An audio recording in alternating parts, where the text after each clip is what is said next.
Was going to talk some draft in this edition of Big Deke News because, well, the draft is later tonight at 8 o'clock, but some breaking news has occurred. Former Steelers quarterback, just doesn't sound right, should be current Steelers quarterback Ben Roethlisberger, did an interview with WDVE earlier today, and what we've been speculating this whole time as true has officially been confirmed, unfortunately. And that is Big Ben's final season was hijacked by coaching and organizational malpractice. When asked in the interview if Big Ben would pull a Brady and return, Seven's response was this: "Well, I tell you what, first off, my coach and GM don't want me back. This is a damn shame, truly is. Our Hall of Fame coach and Hall of Fame general manager taking the GOAT for granted just like the fake fans have done all these years. Truly sad." And people want to rip on Ben's 2021 season, but with all this information coming out, I think his performance last year was actually more of a testament to his greatness, if anything. He had to not only deal with opposing defenses, which in and of itself is tough enough, but obviously now had to go up against his own organization. Don't forget about half, or at least over half of the fan base was against him too.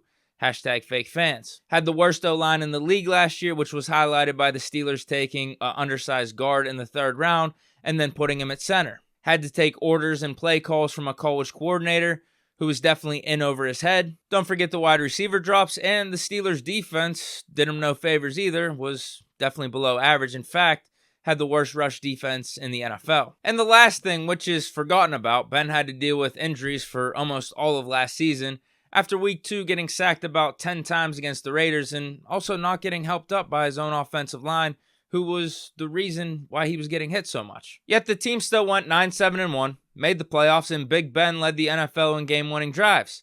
Is it a coincidence that game-winning drives typically happen in the fourth quarter?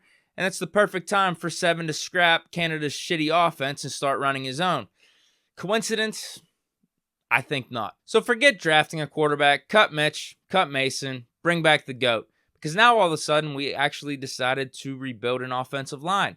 Our defense, we made some nice new additions, should be healthy and also a top 5 unit. So you mean to tell me if Seven returned, we'd actually have an offensive line that could protect him and give him some time, and also a defense that would know how to stop the run? I'd take my chances with that team. And the real ones, I'm talking actual players, like rising star tight end Pat Freiermuth. They already know this early into the offseason what the team's missing. Seven said, "I still talk to a lot of the guys, and they keep asking me if I'm sure I'm not coming back. Pat sent me a picture of my locker, like empty, with a cry face. Like, are you sure? Hashtag Steelers, hashtag NFL. I'll have my final draft predictions for you later. I just had to report on this breaking news. I had to say what needed to be said. As of right now, Big Ben is still retired, and the Steelers, they will always be my squad. Ride or die, I will support them to my death. They'll always have my loyalty. But what occurred last year, I'll hopefully someday forgive. Hopefully. I'm just not there yet. I don't know if I ever will be, but I can tell you this for a fact. It is something I will never forget, sadly. So that is it for Big Deke News. I hope you guys enjoyed. Stay chillin'. Peace.